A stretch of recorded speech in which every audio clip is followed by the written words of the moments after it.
And now it is my further pleasure and honor to introduce our distinguished featured speaker. And in the interest of time, I think you will agree with me. We all know the tremendous accolades of her development. And so I wish to invite the Honorable Ms. Mia Mottley to kindly address us. Thank you.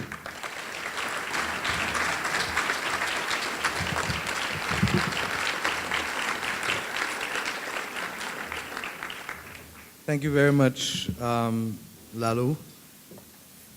Good afternoon to each and every one of you. I shall not tarry because I know that time is of the essence and time is valuable. Suffice it to say that I'm glad to be here once again. 3 years ago, I had the chance to have a conversation with you. And when I did so, I spoke to you on the theme, Dare to Dream, Determined to Do. And in spite of all that has happened since then, my core philosophy remains the same.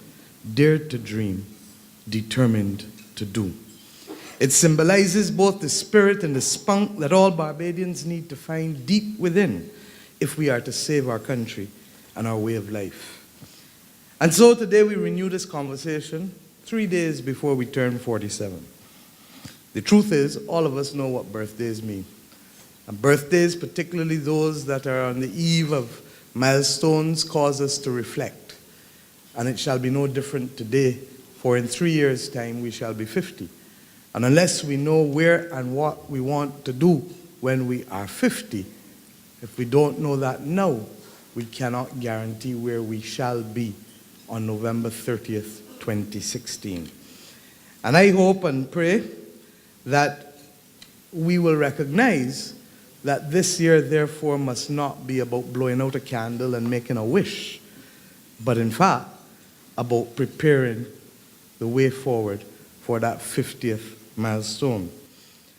So when we ask ourselves where we are today, I don't need to give you an expansive discourse on this point. You are facing it. You are feeling it. And therefore, I may tweak and I may direct, but we all know that we have a situation that for the last 6 months has been your central focus, but for the last 5 years has been our worst nightmare as a party. Since 2009, when the early signs of decay became available to us, we have sang the same tune. But we know that, like with everything else in life, people need time. And unless you feel it, you don't know it. In the words of Bob Marley, he who feels it knows it. The truth is that we continue to be jolted week by week. And last Wednesday was no such different an occasion. We had a double jolt with a negative outlook. Standard & Poor's downgraded us 2 notches, not 1, and then, as if that were not enough, expressed a negative outlook, indicating that they had no confidence in what has to be done in order to secure the future of the Barbados economy. The truth is that they, like us, know the facts. And they, like us, have also been the victim of the barbs across the bow. That they are misguided, or as we have learned today, we can downgrade an economy but not a Barbadian, as if we are in an academic debate about such things. We all know what is at stake today. Runaway government expenditure and plummeting government revenue, caused not simply by external circumstances, but by scandalously inept policy decisions, have combined to create 6 straight years of decline. 6 straight years of spending what we do not have. For the first time in our independent history, we live in a Barbados that cannot pay its monthly bills for too long. We live in a Barbados where foreign reserves since the 1st of April have plummeted by 40%. 40% in 6.5 months, leaving us, according to Standard & Poor's, with only 8 weeks coverage. We cannot say, Clyde, myself, Owen, nobody, because the governor keeps changing the denominator that he uses to arrive at the number of weeks on every quarter. We are now accosted by this phenomenon, and when you add to this promises and promises of a 600 million stimulus, promises and promises and promises and promises of projects that will materialize as if they're coming out of thin air, as if there is not an executing process to making projects a reality, we find ourselves in a deep and dismal place. We have a government by pronouncement, a government by decree, a government of misplaced priorities espoused for the wrong reasons, reasons having little to do with the national interests and almost all to do with political survival and the obsession with the fatted calf philosophy. We are staggered by the sheer incompetence that they simply do not know, and worse, that they do not know that they do not know, a form of peculiar arrogance. I will not dwell anymore on these facts, because the truth is, our concern is that the condition remains and continues unabated. And at this time, when we remember our national motto of pride in industry, we are hard-pressed today to find evidence of either in the state of affairs of this country. Where does that leave us? I am going to be blunt. Barbados has a gun to its head. We have a gun to our head. And we can't walk about as normal. We can't talk as normal. We can't play and dream as normal. Because when you have a gun to your head, there's a real risk of injury or death. And you have seconds to make a decision as to how you are going to talk your way out of it or get out of the way of the gun. And why this metaphor? I could easily have used the metaphor of bleeding, as I have used many times before. But bleeding does not import the urgency. Maybe to Dr. Walcott and other doctors in the room who understand that you cannot operate on the patient until the bleeding stops. And what is it that is that gun to our head? How does that translate to the life of this nation? The truth is that we have weeks or months to stabilize this country. And by months, I don't mean 12. I mean weeks into 3 months, to stabilize this country and to stop the dangerous deep slide into uncharted territory that will threaten our way of life and indeed the most critical asset that any nation can have, particularly a small nation, namely stability. This is not scaremongering. And I think you know enough now to know that this is real. This is not treason that I'm committing here today. This is disaster prevention. You can shoot the messenger, if you will, but the true facts are now on the table, and day by day, and over the next week, will continue to emerge in a way that will frighten us into flying right and straight. What has been revealed so far has been the tip of the iceberg. Let the erudite wordsmith and the classical scholar ensconced in his ivory tower at Bay Street clearly understand this. It is far better to be a Cassandra than a Nero. Frondel Stewart may choose to fiddle while Barbados burns, but those of us with our feet still firmly on the ground have both a moral and a national duty to sound the alarm, to ready the volunteer firefighters, in case my head is cracked, the resolute citizens of Barbados who cannot just stand by and watch their country go up in flames. Indeed, in the words of E.M. Foster, the time for anger and telegrams is past. The time for talk is over. Decisive and immediate action. Decisive and immediate action. Action fit for the purposes of reining in a runaway deficit, not hiding it at the National Insurance Scheme, but changing the terms and conditions by which government is committed to pay, not hiding it at the NIS, or worse still, as many of you are aware, simply just not acknowledging it and paying the bill. Indeed, we have equally to stabilize the free-falling reserves. And that requires a solution that is not an economic solution, but one that is a very human solution that many of you may or may not want to hear today. And I will come to that.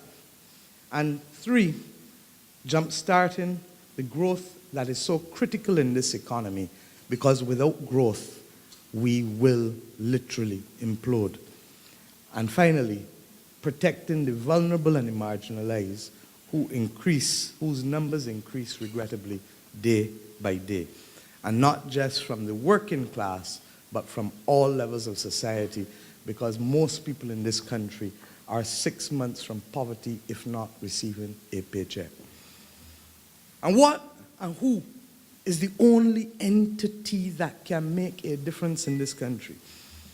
Mr. Vaswani, can you today, tomorrow, make a decision to alter government's expenditure? Can you? Can Sir Roy Trotman or Mr. Cedric Murrell make a decision tomorrow to determine what priorities government's expenditure must take to protect the vulnerable and to fuel growth? Can you? Kerry, can we tomorrow, apart from being able to call a vote of no confidence to highlight a crisis, can I cause those of you at this table to leave and follow me to Bay Street at a cabinet meeting now, this afternoon? No, we cannot. Nor can we make the binding decisions that are necessary to cure the runaway fiscal deficit.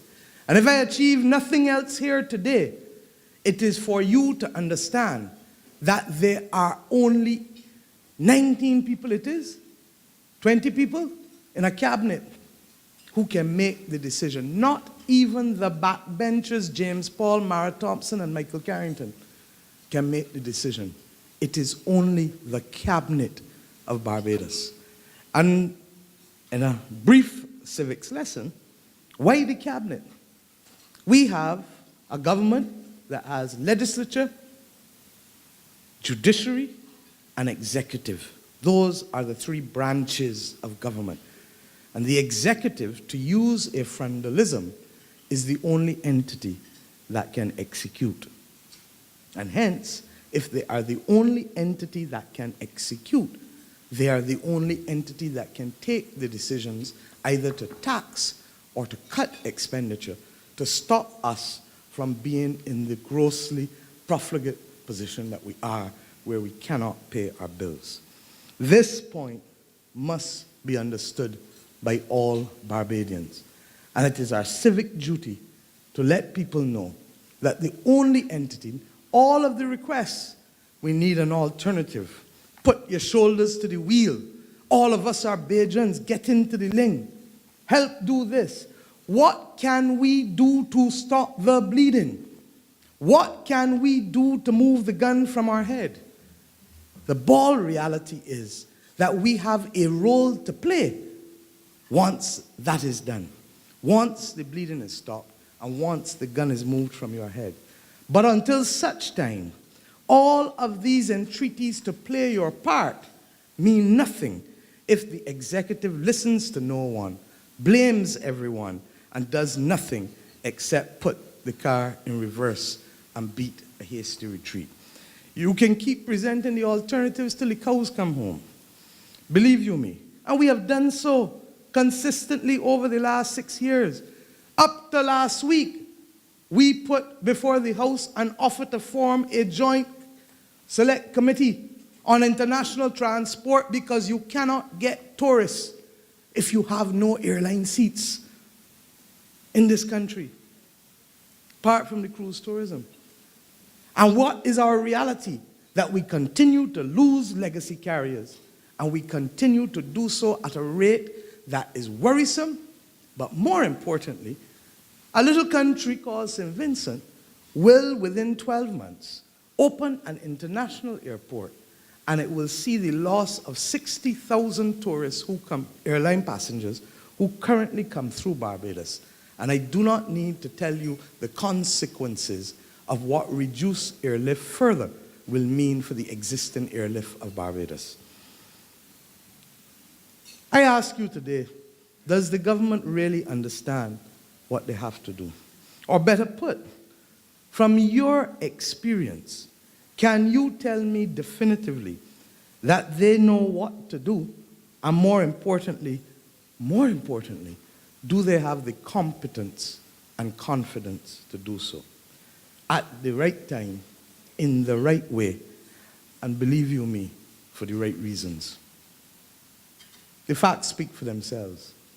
And I may be accused today of a level of bluntness, but our country does not have the luxury to allow me to be diplomatic in a way that might be sensitive for people who don't like straight talk. The record speaks for themselves.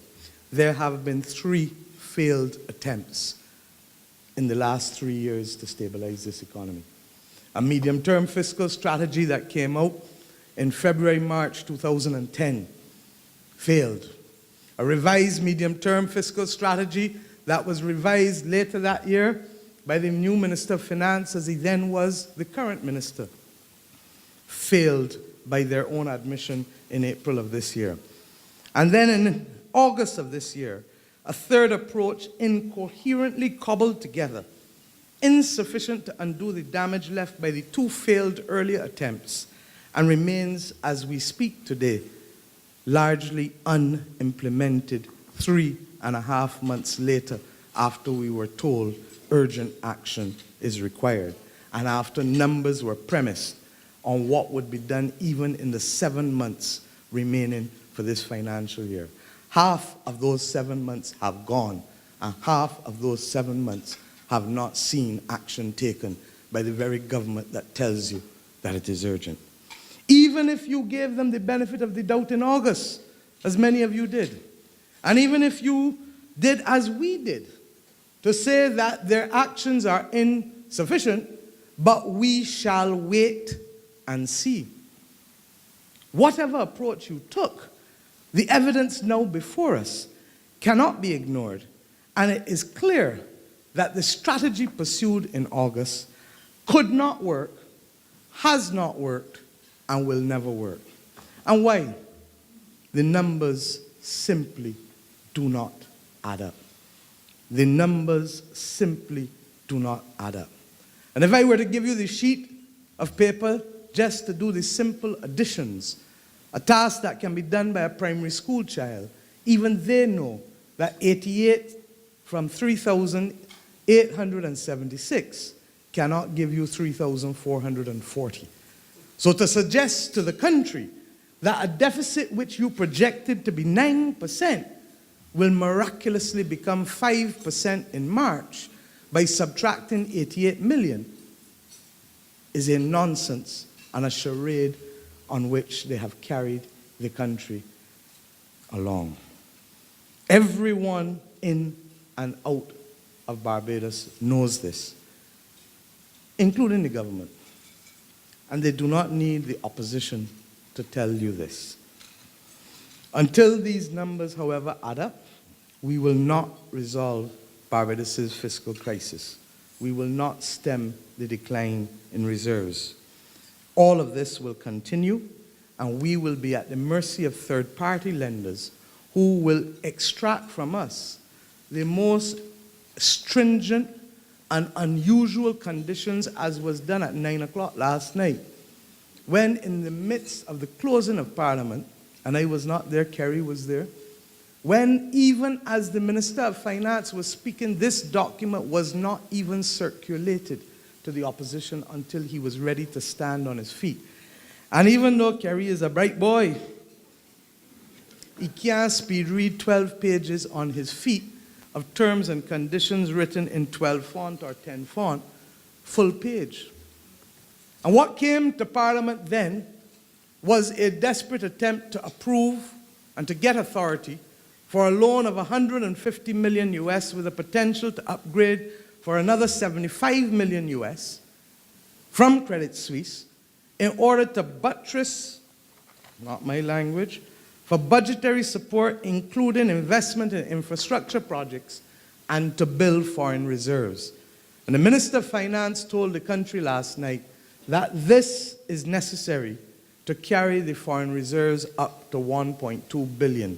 Now, if this is 150 million US 300, a logical deduction is 300 from 1.2 means 900. So that Standard & Poor's must be correct when they made their judgment about 2 months of imports. But if that were all this document contained, you might not worry. This loan is a 5-year loan with 8 semi-annual payments in 18 months' time. In 18 months' time, when we will not be out of danger and when we will need every cent of fiscal space to create the platform to allow us to return to growth. Mr. Jordan, the Barbados Hotel Tourism Association is expecting government to spend money on marketing. They promised it. They have not gotten the 50 million US from the IDB because discussions have broken down. And therefore, the Barbados Tourism Authority is spending, as we speak this year, $59 million yet again for another year, when in 2011 they spent $88 million to market Barbados. And then you ask why Barbados is facing 23 straight months of tourism decline, a feat unknown to be achieved by any previous minister of tourism, and for which he was solidly rewarded by his reappointment.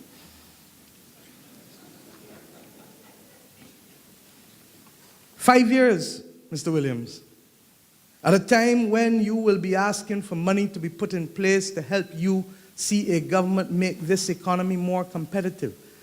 When there are fishermen who cannot export to Europe or to any other part of the world because we still got broken down tiles in the market, that if we were to spend $1 million spent in the David Thompson football tournament, stainless steel counters and sprinklers could be put in place at Oystons and Bridgetown within 3 months to allow us to at least have an environment that will pass one of the criteria for qualification for export for our fishermen in this country.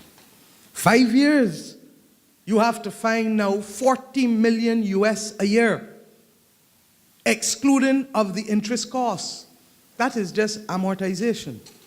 And by the time we work the interest costs, I don't even know whether to give you this interest cost indicatively said here to be 7.5% to 8.5%, because the devil of the detail further down tells us clearly that before financial close on page 8, that the joint lead arrangers shall be entitled to change the pricing structure and other indicative terms and conditions of this facility, so that the word that it is unlikely to be under double-digit interest rates still stands, because this gives them the power, irrespective of what came to Parliament, to change it. And then perhaps the most offensive part on the eve of independence as a proud Barbadian. I wore my colors to remind me today. There's a condition subsequent. I don't know how many of you are accustomed dealing and reading with term sheets. I'm sure a number of you are. But for there to be a condition subsequent in this loan, and may I quote, borrow to provide lenders with a full copy of the staff report of the 2013 IMF Article 4 consultation on Barbados as soon as it becomes available, as well as an update on the borrower's plans for implementation of any specific recommendation included in the report. We are aware of policy conditionalities to development banks. We are aware of conditionalities in standby arrangements and extended fund arrangements with the IMF. We have entered uncharted territory when a sovereign government must now report on the execution of its policy to a mere commercial bank for a mess of pottage. A mess of pottage that could not, and without which we would be in serious, serious, serious trouble. Regrettably, for us, this loan will not become available probably for at least another 4 weeks, and the decline in the reserves will continue until such time as we can access it. But the bottom line is that even when we get this loan, it will not be sufficient to bridge the gap and to close the financing of the deficit. In March of this year, the government said they needed a minimum of 350 million, 175 million US in foreign financing. And by the middle of the year, it became 250 million US. We all know, because they went for the bond, which they did not get, which they pulled, and which they found every possible reason other than the state of the Barbados economy to be attributed for the reason why they did not get the bond. So we know that there is a minimum of 200 million more required in local currency. And from our experience as parliamentarians and in this business for 20 years, I am telling you that because of the additional interest costs, the likely gap is probably more in the vicinity of 550 million rather than 500 million, in which case you still have to find 250 million. And what is the background against which they're doing it? They're doing it against a background that they have already, at the end of October, printed $370 million to purchase treasury bills from the Treasury of Barbados in circumstances which, if they did not do that, salaries could not be paid and debt could not be serviced. Very quickly, because I'm conscious of time. Our expenditure this year is approved to be $3.87 billion. 1.2 billion, roughly 1.15 billion, is debt service from the point of view of 609 million in interest and 548 million at the beginning of the financial year in amortization. It would have increased since then, but we use them figures. Central government wages, 870 million. Transfers and subsidies, just over $1 billion, of which 65% is safely wages. That's Water Authority, Sanitation, National Conservation Commission, Transport Board, etc., QEH, etc. So 650 and 870. On the trot, that's 1415, 1520, plus 1150. That's 2670. And then $250 million in pensions and retirement allowances. So you are almost at $3 billion just on debt and people-related expenditure. And your revenue, contrary to the $2.6 billion that you told us in March, you are now saying that your revenue at most will be $2.26 billion. Now, I have not accounted for a single paper clip, a single bottle of medicine, a single IV drip, any spare part, not any item from goods and services, which with the best will in the world, when you cut it down, because goods and services are the easiest thing to cut. But goods and services only constitute a voted amount of 390 million. And when they cut the 20 million from that, you're down to 310, 312 million. So you have no more space. And if you were to cut all goods and services, which you could not do, you still would not have enough room. What is the message? That the adjustment that is required of us because of inaction for 5 years is now so grossly large that even if this country did everything that Mr. Sandiford did in 1991, it would not be sufficient to close the gap. Small countries need two things to survive. They need stability and they need confidence. Stability, whether it is macroeconomic stability, monetary stability, institutional stability, democratic stability. The British understood that when they were governing us. And every leader that we have had in Barbados has understood that. Because if you sneeze in St. Lucie, you catch a cold in St. Philip. And that is why stability, even at the expense of extraordinary growth, has been what we have pursued. We could grow faster and higher sometimes, but if it leads to instability, if you have a problem in Tempe Bay where you run into Gemswick, in Trinidad and Jamaica, at least they have the buffers that allow for instability in some areas, even though it affects them as well. And where is our monetary instability? Fiscal indiscipline. You cannot have previous leaders of Barbados from 1955 to 2008, 53 years, And only on 5 occasions did they ever spend more money on a monthly basis than they earned. Only on 5 occasions was there a recurring fiscal account, current account fiscal deficit. And then all of a sudden, 2008, 2009, 2010, 2011, 2012, 2013.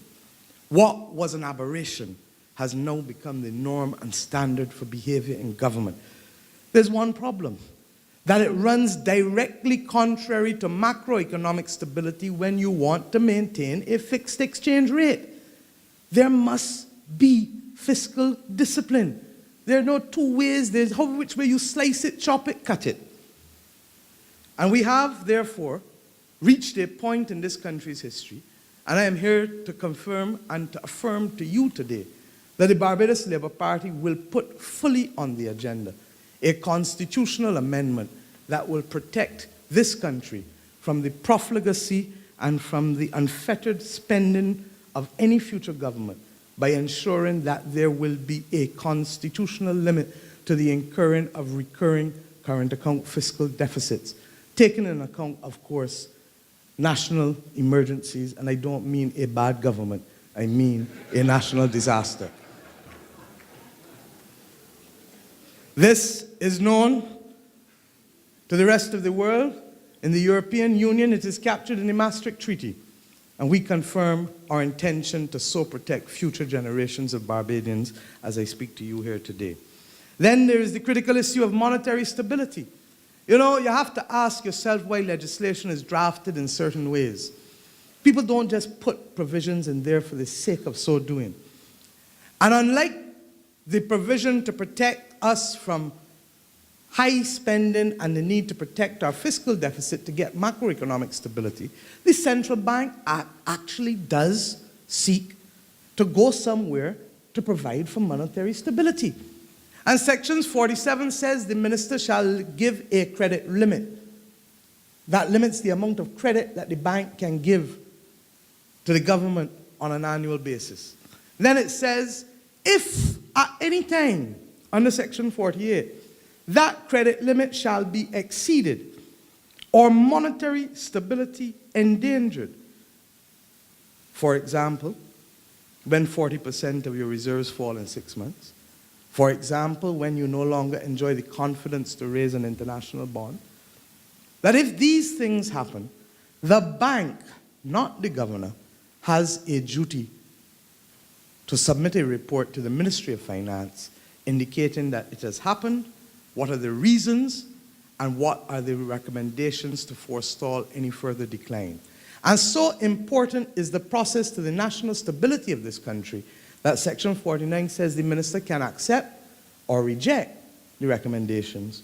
But if the minister rejects, it cannot be done in private and must be published in the official gazette.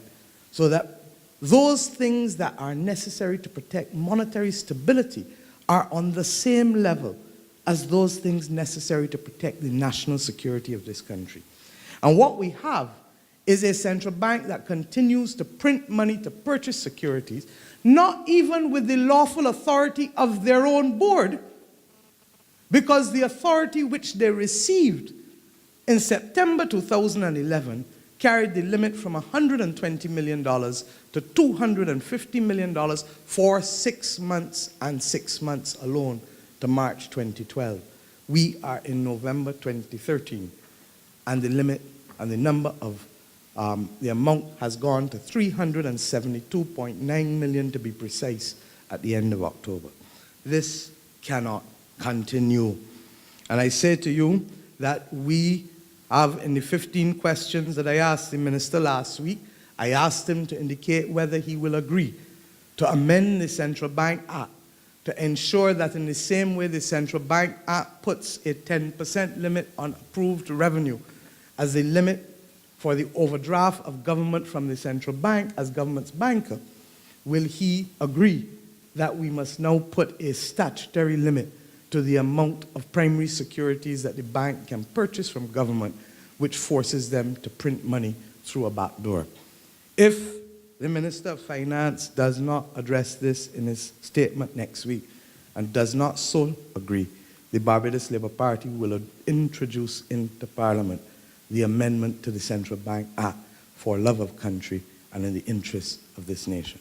For every dollar that is printed, immediately impacts on the reserves by 60 to 65 cents going back out into reserves. And study it. If I give you Barbados money, and you then use it to transact business which ultimately needs a foreign exchange draft, where is the draft coming from? Well, I could as well give you monopoly money. I really can. And therefore, it is like throwing gasoline on a fire. It is our worst possible nightmare when our reserves stand at $882 million as we speak. I say to you that the other critical aspect besides stability is confidence. The minister himself told you that the reason for the fall in the reserves was the loss of confidence by domestic and international investors. Indeed, if I can quote your president, Lalu, you said when the minister himself addressed you in May, Barbados' economic reputation is measured with a floating currency called confidence.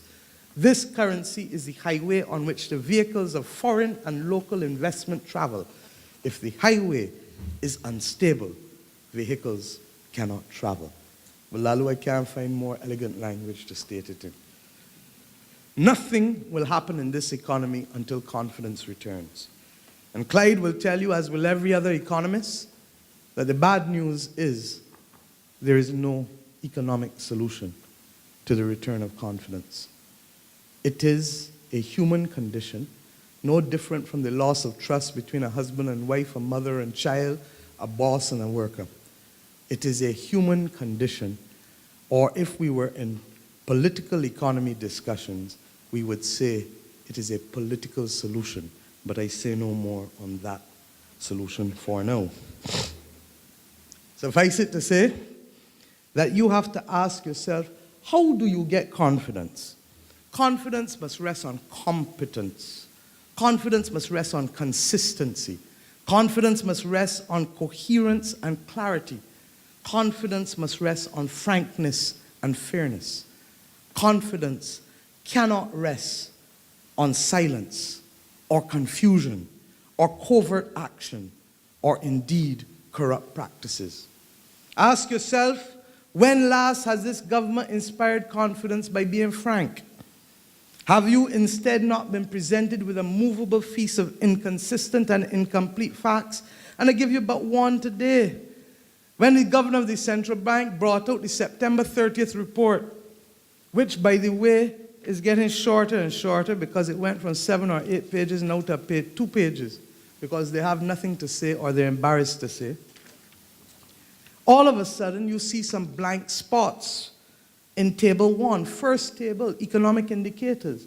How can a government tell you that revenue is down by X and expenditure is up by Y, but cannot give you the fiscal deficit as a percentage of GDP that is up to date?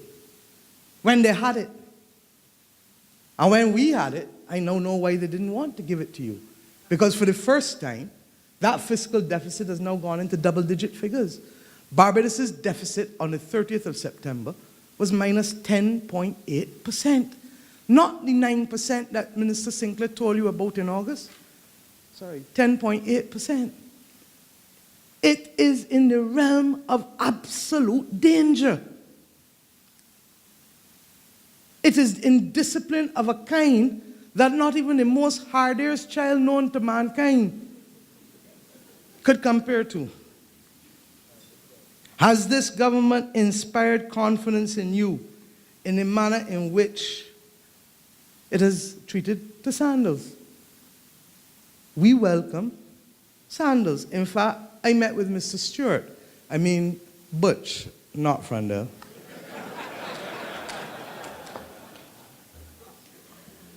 Indeed, Kerry and I met with him in this hotel 5 days before the MOU was signed. And suffice it to say that we welcome the presence of the chain in Barbados. That is the truth. But because a man asks you for a wash pan does not mean you give him a whole laundry room. It really doesn't. Because your duty is to protect the national interests. and there is a national interest. And without going into the details, the copy of what I wrote is here for you because I really have gone off to be able to address some issues. There are 2 memoranda of understanding. And we are not citizens of Jamaica or Guyana or Trinidad. We are citizens of Barbados. And the memoranda has been signed in our name for our benefit. And it must be shared with the people of this country.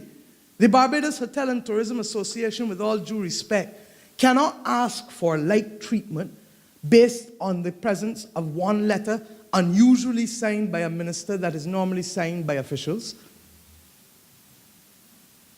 You can't, because you don't know that is all that they received. And if what I saw from Grenada, trust me, you need to get the memoranda of understanding. And it is only then, Mr. Vaswani, that your call just now for like treatment can even begin to get off the ground. Because a minister cannot tell us that 2 memoranda were signed on the 18th of October and then behave as if the memoranda was signed by Seeley and Associates or Sinclair and Associates. It was signed by them in our name. Suffice it to say that it is the greatest giveaway of fiscal concessions ever known to this country. And on its own, it might even have passed muster. But when the first announcement of the minister as a budgetary initiative in August was the reduction and waiver and removal of tax concessions and duty-free waivers as the first thing that this government's 3rd adjustment plan is premised on, is immediately countered by the biggest giveaway ever, then you ask yourself, can confidence be had? Is there coherence of policy? Is there consistency of policy? But then again, I suppose if you accept that his next comment, the last comment he made in his budget speech was the rationalization of statutory boards, that they have to collapse some and get rid of some. And the first bill done by Parliament after the budget was a bill to create a new statutory board called the Cultural Industries Statutory Authority. So don't mind what I say yesterday. And as they debated that legislation, as God is my witness, the representatives of the Sports Council and COMI and all of the National Housing and all of the statutory boards were meeting at Cabinet Office in Bay Street at 10 o'clock the very same morning to discuss the collapse of those boards while the ministers were down in Parliament creating a new one. Can confidence be had? Is it sharing competence? The qualifying criteria for Sandals has been stated by the minister to be an investment of $500 million. If that were so, what a great thing. But if the $500 million is being invested not by Sandals, but by you as taxpayers of this country, then you begin to ask yourself, what is the qualifying criteria for extraordinary concessions that now put at risk the integrity of the import tax system of this country? Because at the very least, it means now that we have to create a system to monitor 2 sets of tax rates for consumable items which are as small as this tape recorder with which I can move. We put at risk the integrity of an entire tax system when we act with such flippancy and without regard to the needs of the public interest. Not even Grenada found it possible to give the 40 years of food and beverage concessions, 100% for 25, 50% for 15. Indeed, Grenada capped theirs at 15%. Not even Grenada found it possible to give duty-free concessions for every possible car and vehicle needed. Grenada capped theirs at 10. Not even Grenada found it possible to give duty-free access for personal household items for staff. So that, Lisa, you could have a child who works in a hotel next to an expat working in the same hotel doing the same job. And your child must go and take out a loan for a car, must pay higher costs to furnish the house, doing the same job.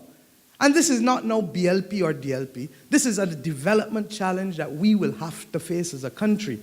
Because by extending the principles of industrialization by invitation to services sector, in particular tourism and international business, we are creating a social elite at the pauperization of Barbadian workers in this country, and it has to change if we are to have people who want to remain, live, and be successful in Barbados as Barbadians.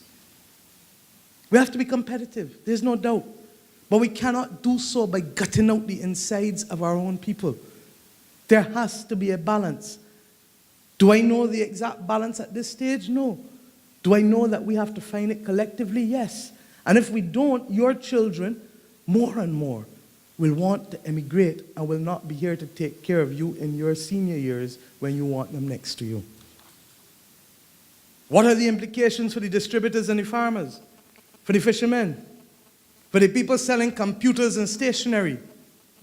Sandals has an operation that can dwarf the purchasing power of any single distribution entity in Barbados because of the number of rooms that it controls regionally. And we hope and look forward, and I want to say that I hope and we can ask Mr. Stewart, be a Bajan with us on this journey. Be a Bajan with us on this journey.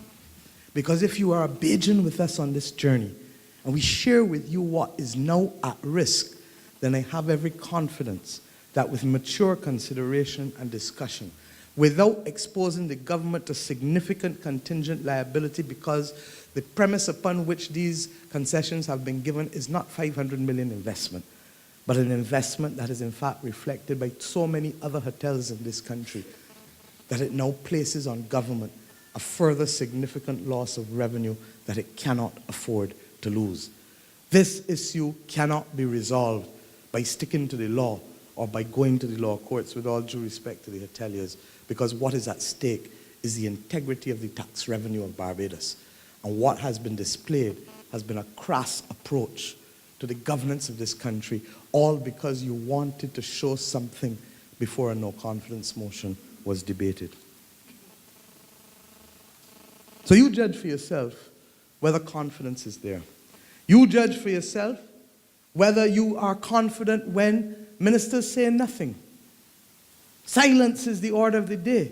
You judge for yourself when there's absolute confusion just in the execution of budgetary initiatives. You judge for yourself whether you have the confidence to risk your capital and your money at this time. You don't need to tell me, you don't even need to tell the people next to you on the table. Because much of what I say today has to be the kind of discussion that you have with yourself tonight when you're in bed before you fall asleep. When you are talking to yourself and yourself alone. Because until you reach that point, you will not know what it means to make the decision to stand for Barbados. And what must be the way forward? There's a danger, and I hear it every day. Oh, better can't be done.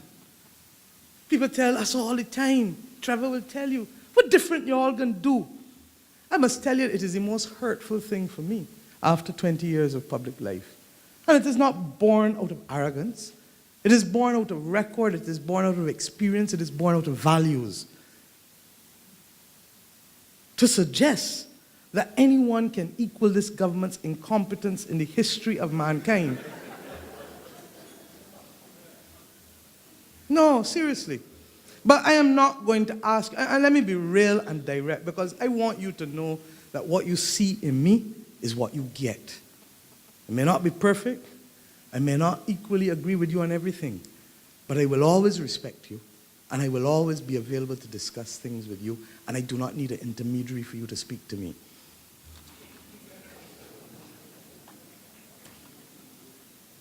This is not the first time this country has had to face challenges. Believe you me. But it is the first time that we have surrendered. This is not the first time we have had to face challenges.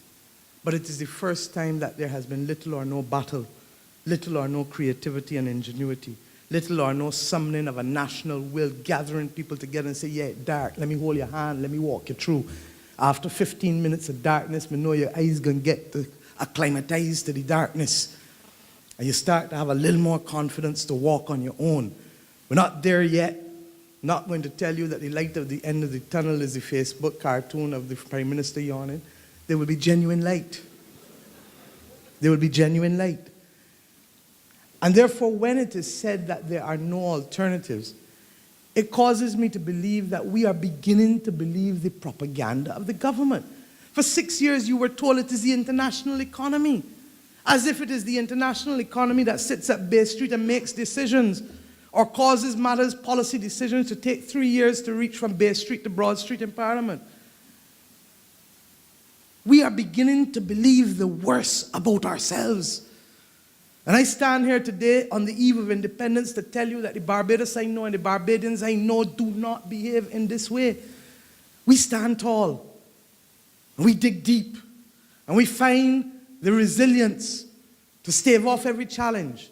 And if, as I told you just now, I do not know the answers of how we protect our ability to be competitive, while at the same time not creating a social elite that will pauperize Bajan children, it is something we have to put our heads together on. Don't know everything. Don't believe anybody knows everything. But I know that once we work together, we can get out of this. And what is now at stake in Barbados today is whether it will be 2 to 3 years, as Tom did, and even Mr. Sandiford 3 to 4, or whether it will be a la Guyana, a la Jamaica, a decade or two, or generation of underdevelopment.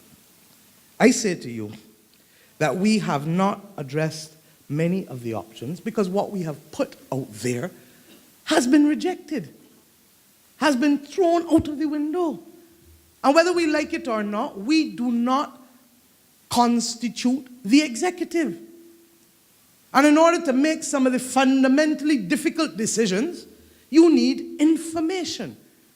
And there has been a withholding of information in this country that has been unparalleled, not only to us, but the international financial institutions will tell you that they can't even get a fix on the statutory corporations and the arrears owed by the government in this country.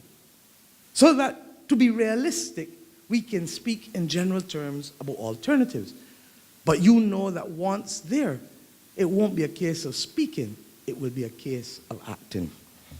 Barbadians have traditionally been able to sit back and rely on their leaders to do that right thing.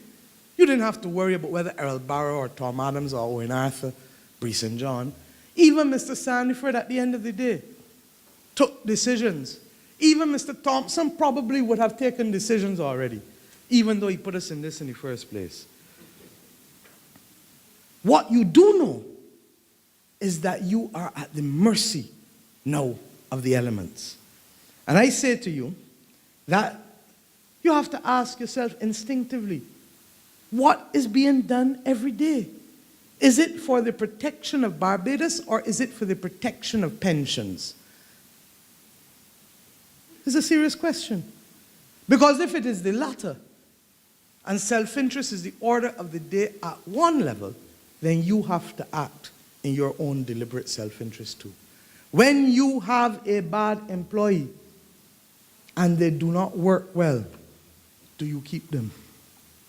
When you have an employee that has implemented 3 failed plans that are integral to the survival of the business, do you keep them? When you have an employee in whom you no longer have confidence, do you keep them? When you have an employee who does not speak to you, do you keep them?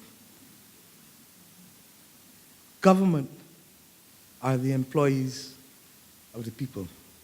The opposition are the employees of the people. And the people ultimately will have to make up their mind what is satisfactory conduct and what they will agree to be the recipients of.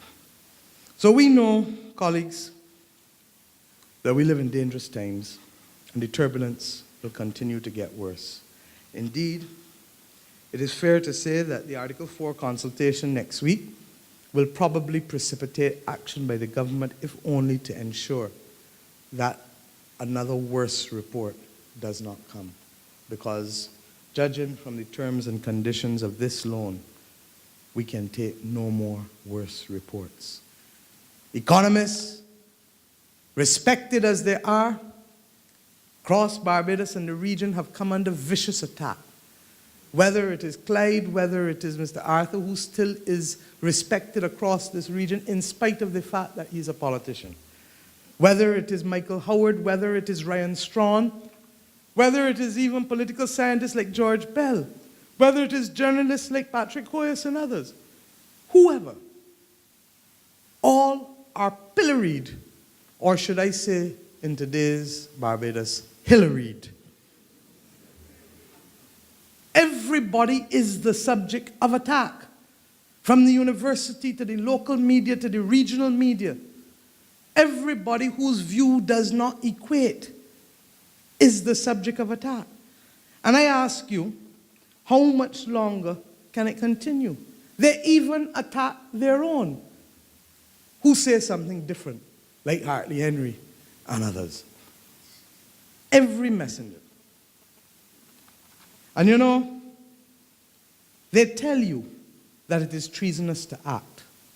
I am here to tell you today that it is treasonous not to speak out and not to act in defense of your country.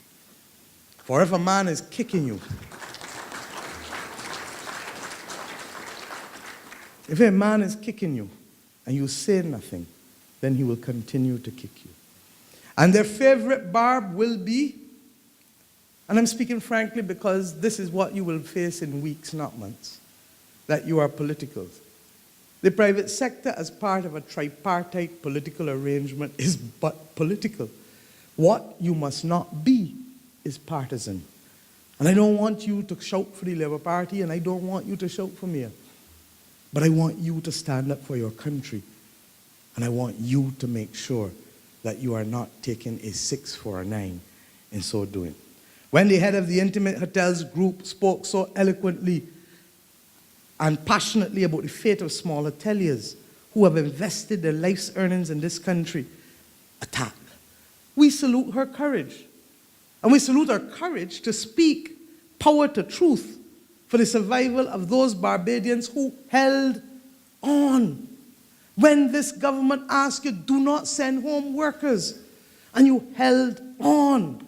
You kept them there, only now to be the victim of 40% lower rates being charged by a competitor who is a latter-day saint in terms of a rival. And your fixed operating costs keep getting higher. And your revenues keep getting lower. And government isn't spending in marketing. Something has to be done. And I say to you today that there are a few things that I want to leave with you as we go. You have a duty to share information with your workers. This is not the private sector anymore, the labor movement. Private sector and capital cannot be divided in this crisis. You need workers and they need jobs. The interest is now a common interest. And both of you have suffered at the hands of government in relation to the mismanagement of policy. You do not get the rates of return you need to survive and to fight off insolvency in many instances, but equally, they have also had a wage freeze effectively for the last 4 to 5 years when prices have increased by 40%. Your future is inextricably linked. And it is not sufficient, therefore, for workers to talk to workers alone and businessmen to talk to businessmen alone, because what happens as we go forward, even at this time at Christmas, do people throw old fridges?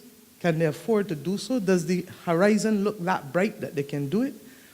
Can they buy silver instead of white, gold, and platinum because silver look the same as white, gold, and platinum for now? These are the decisions that they as individuals, these are real decisions your employees got to make. And if you don't share with them the true state of where you are, they're going to find themselves in difficult conditions, and you're going to find yourselves with unproductive workers at a time when you need productivity to be at its greatest. I also say to the government that they have a duty to talk to the public servants. There are too many public servants who still have not received money, salaries, and who wonder whether they will be there next week or next month. But at the same time, the partisan spend continues. And if the Labour Party were in government now, the only way you could bring credibility to your actions as a government is, first of all, by right-sizing the size of cabinet. You cannot maintain a cabinet of this size if you are seeking to make adjustments to other people's wages and terms and conditions of employment in the public service.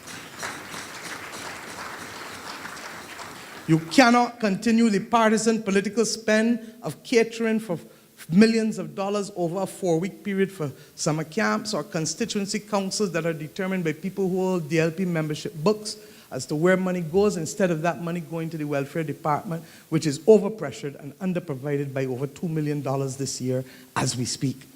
You cannot continue to tell people, do as I say and not as I do. Leadership is about leading from in front. And only the most critical travel should be engaged in by any government minister or public servant once there is a clear outcome of strategic benefit to Barbados. Similarly, high fixed operating costs have to be addressed in this country as a matter of urgency. Since July 2012, we have put on the table the reduction of energy costs. Will not cost the consolidated fund a single cent. But your electricity prices can be reduced by 12 cents a kilowatt hour tomorrow, simply by Cabinet giving a shareholder instruction to the Barbados National Oil Company, which is profiting to the extent of $50 and $53 million a year in circumstances where you are catching hell to pay electricity bills in this country. Equally, on the last occasion on which I met, I spoke to you about VAT refund certificates. If government has accrual accounting, then it means that that liability is already accounted for. And therefore, the $200 million in liabilities that is owed to you, which the minister told you in May was coming in a few weeks, you can receive refund certificates which will now be marketable, such that your bank can stay its hand on pulling your overdraft, or can give you a chance to get a loan because they have a certificate that they know is a good and valid certificate to be paid for by the government of Barbados, and the banks still have the liquidity to do the same. And if you don't want to go to the bank, I trust and pray, and the small business will have to tell us this, that the factoring programs are operational, that you can at least take the certificate and have it factored. We have equally to re-engineer government. Why does every department exist? And what is the public interest we're trying to protect? And what ultimately can be done to leverage technology in order to be able to so do? For you say that for every employee you have, you lose 5 days because Barbados is a queuing economy, a waiting economy. Wait for this, queue for this, court, licensing authority, blah, blah, blah. If all of a sudden we put the technological solutions in place, that in and of itself, and we can remove that 5 days of queuing, we then have an economy that grows, Clyde, by an extra 2% of GDP simply by the removal of the queuing. And then there is the issue that confounds us all. Bajans are salt of the earth people with common sense. If you have a man in St. Michael who has 5 houses but cannot buy food and is walking the street barefoot, people say, wait, he belongs in Jenkins because he could only be a madman to have all them assets and can't pay bills and can't feed himself. This is an issue that we have to confront. This country has to decide that if the government of Barbados cannot afford to own precious assets and properties, who better else to own them than the people in whose name the government acts, namely Barbadians? That Barbadians be given an opportunity to help carry the brunt as we go through this crisis. Our experience with enfranchisement started in 1937, when we first knew what it was to enfranchise ourselves in political parties. And then workers did it with the formation of unions. And then we did it with the right to vote in 51. And then we did it in the 60s with the rights for Social Security. And then we enfranchised economically, starting with Tom in the 70s, from the credit union incentives to the Tenantries Freehold Purchase Act, and I could go on and on. But the mission and cycle with enfranchisement is not over. And we have not yet sufficiently created enough Barbadians with access to wealth that we can feel mission accomplished yet. We have a date with destiny to enfranchise our people, not to perpetuate a pauperization of them at the hands of a few. And I say to you that this country requires it of us. And these are but a few things that I can talk about, and I am conscious of time. But believe you me, we will not create confusion. We will be consistent. We understand confidence. We understand the need for stability. And we understand that stability equally extends to institutional stability, from the police force to the media to all other institutions of democracy that are being threatened. It cannot be business as usual. And I ask you, therefore, to recognize that these are but a few ideas. Believe you me. You know, when we said that you should create a fund of 500 million US to be able to help refurbish and renew our hotel product that was getting tired, the government said, rubbish. And the same government today is spending almost the same $1 billion on 2 hotels, Aman and Silver Sands. And the difference is they are seeking to borrow the money to pay back. Whereas in our case, we weren't borrowing the money. We were mobilizing the money for the hoteliers to borrow at cheaper interest and more affordable interest rates. It's time to wake up. And it's time to wake up, friends, because 2014 is going to be a serious year. We will have to stand up and be counted to save this country. I have put these ideas on the table that relate to fixed operating costs and easing the burden, because even though the government will not listen, I have a duty, I believe, on behalf of the Labour Party, for us to make sure that as few households are split up as possible and as few businesses are rendered insolvent as possible. Because whenever growth comes back, as sure as day follows night, whenever the conditions for growth returns, there must be enough players active and ready for duty to be able to benefit and take advantage of the growth. For if they emigrate, or if they become insolvent or bankrupt, or if they fall through the cracks socially, then growth will elude us for a much longer period. I say to you that, can you take 4 more years of this? Can the country take 4 more years of this?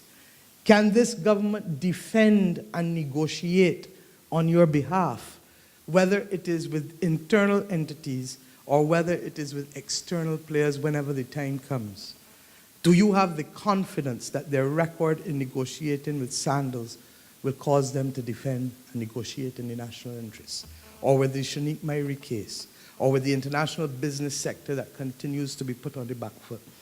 2014 will be our test. Prepare yourselves, because those who gave us independence did not give it to us to squander it. They gave it to us to retain the right to choose. And this loan provision that we passed in Parliament last night does not give us that right to choose. Are we going to sit by while we return to a form of colonialism, economic or otherwise? Or are we going to stand up and be counted? Beggars, we learned as children, cannot be choosers. And pride does not sit well with that condition. Indeed, it requires us to want to avoid that condition at all costs. And what is our motto? Pride and industry. Our anthem tells us that we must be true craftsmen of our fate, not innocent bystanders of our fate. We know our duty to you and to your workers, to the people of Barbados. And I am telling you today, we are reporting for duty. The question is, will you be there?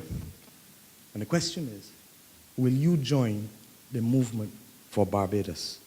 For there is a national interest to be defended, and it simply needs all hands on deck. Not by virtue of office, but for love of country. Thank you.